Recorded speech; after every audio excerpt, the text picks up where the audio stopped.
what to do when your CEO asks you to start doing PLG. This is quite a common thing. People hear a lot about PLG nowadays.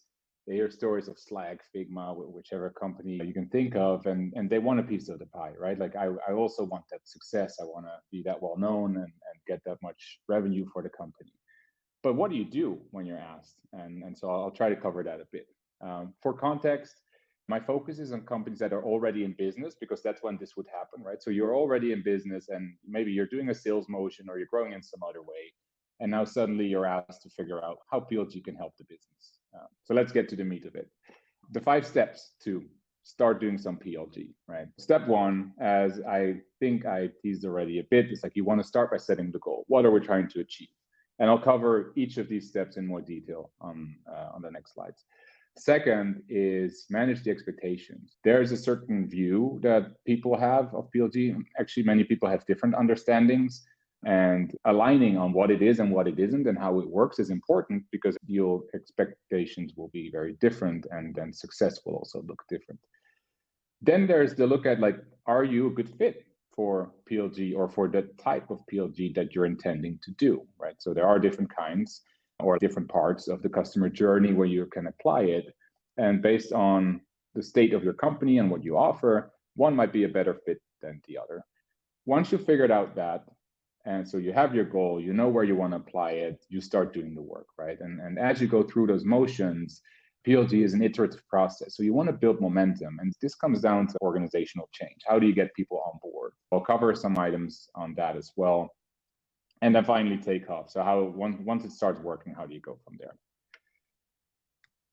All right. So first of all, setting the goal. I'll won't spend too much time here, but just to give some clarity of like what are the different goals that you can achieve with it. So depending on what the company wants or needs, you could do PLG for new business revenue, right? This is like the most common thing that people think of. I want more customers, more users will become more customers, and that will become more revenue. So that's, that's great. And of course, no one would say no to that, but nonetheless, there are other goals that can also be very valuable for the company. A second one is expansion revenue. So you could say, hey, we have a lot of customers already and we want to sell them more. And we want to present the right products or modules in their context and use PLG to drive sales or to qualify leads through that. You can use it for go-to-market efficiency. So you can say, well, we are selling something that is below 10K in annual revenue. So like traditional knowledge would tell you you cannot use a sales team for that based on the conversion rates.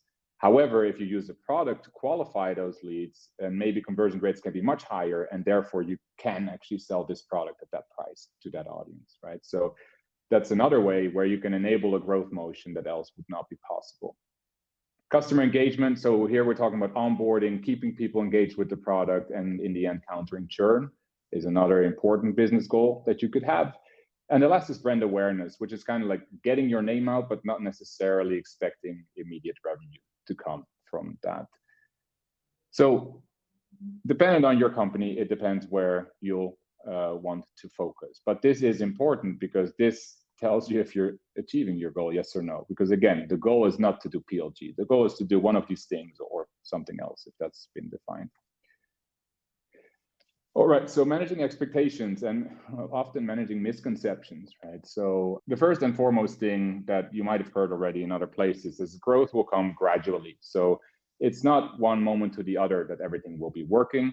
Like it's a lot of things need to fall into place. So you need to focus on the leading indicators, on the small wins at a time. First, you get signups, then the signups activate. And from activation, we get to recurring usage. And then maybe there's invitations happening and so on, right? So you need to manage that message, and that needs to be clear from the beginning that that's how you'll build the journey.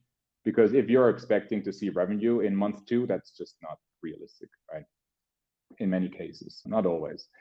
Then PLG does not mean product only, and this is a big one that I'll get back to later as well, especially for the context I mentioned, right? You're in business already. Let's say you're doing sales. Now someone says, let's do PLG. That doesn't mean fire your sales team and let's do this. By no means, never do that, right? That means see how the PLG motion can fit with what you're doing already and unlock more growth, right? And so having PLG and sales is great. Having it the other way around is also great. it's one tool in your tool chest to grow, right? It's just product is one thing, marketing is a thing, sales is a thing, and you just pick which you need where and what gets you the best results to grow, because in the end, that is the goal, right? It's not cheap, PLG. It's cost effective when you scale, but it's not cheap, right? Like you'll need a lot of work to go through to develop the thing that you want, and then to iterate on that, and then you need to maintain that. But once it works, then yes, you can scale the volume much easier than you could scale through, for example, a traditional sales team. But there's a difference between those meanings of cost effective and cheap. It's also not just about getting leads, right? And the last two I'll kind of cover in one. So there's like, it's not just about getting signups and then pushing them to the sales team. Like there's more the product can do and should do often. It's like you can qualify that lead and send better leads to your sales team. And it's therefore important that they understand that what's known to them as an MQL or something that they want to pick up on maybe is not the same as a PQL, who is someone that is in a different context. They're a different stage of the buying process. They're in some ways less committed and other ways more qualified already. So it's a different motion that you need for that. And it's, again, important to not just start using product as a lead funnel somehow to the existing sales motion. You'll need to look at what works in that new customer journey that you're creating. All right, so step 3, assessing your PLG fit. Now, there are 3 main areas that I typically look at here. First of all is the business model, which is the first thing I guess that comes to mind for many. So do you have a use case that is a natural fit for the type of PLG you want to do? Let's say you want to use it for customer acquisition. So you want to you have a motion like Slack or Zoom have, for example, that people invite new people and they start using your product. Well, to do that, you need the certain use case that enables that. If you're selling a CRM, that might be hard, right?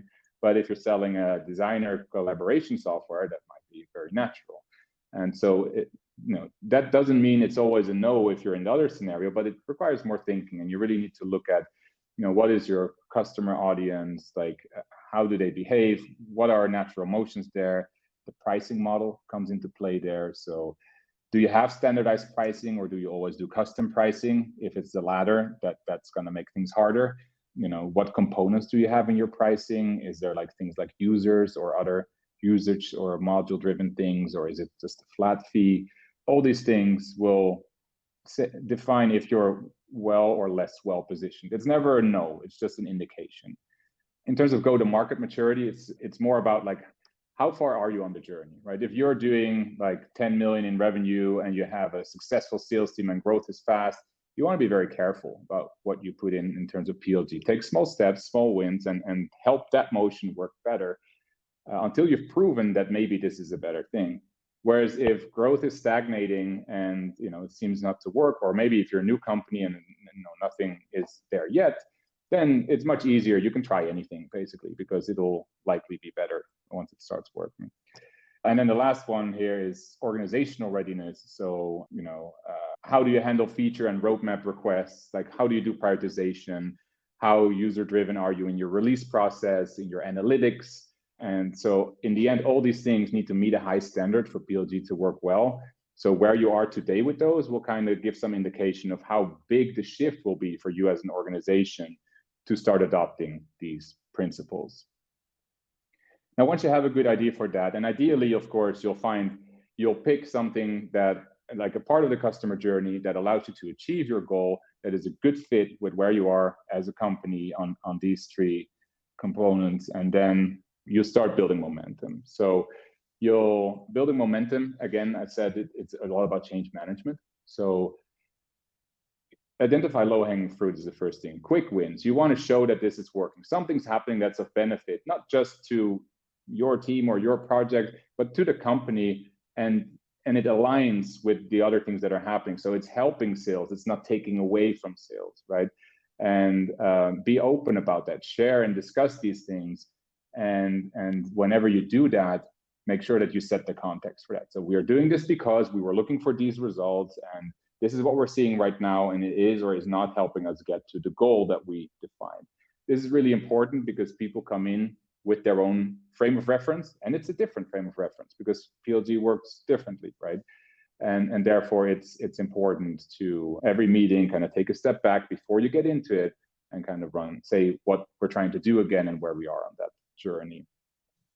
The last one there is make sure that when you have wins, you celebrate them together. It's never a PLG win, it's a growth win. It's ideally a joint win with the sales team or with any of the teams that were involved. You want everybody to be excited about this and to get them on board with the fact that you can maybe make some bigger investments in this as a next step as you go on that journey.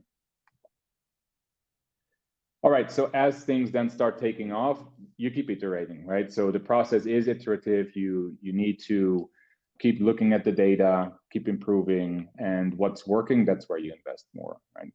And at some point, this will then become a solid part of your growth motion. And if you then want to take it further, if you say, hey, there's more opportunity, you can repeat these steps to find the next area for PLG, or any other type of growth, of course, if that makes more sense there.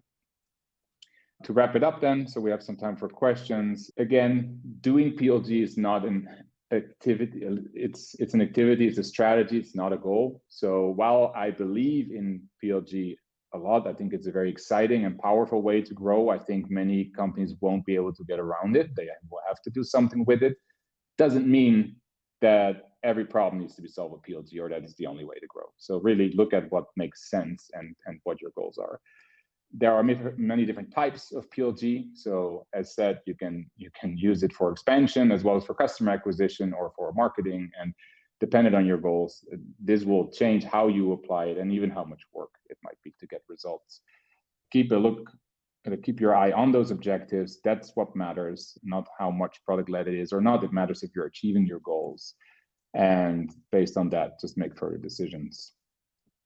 That is it. So let's switch to the questions.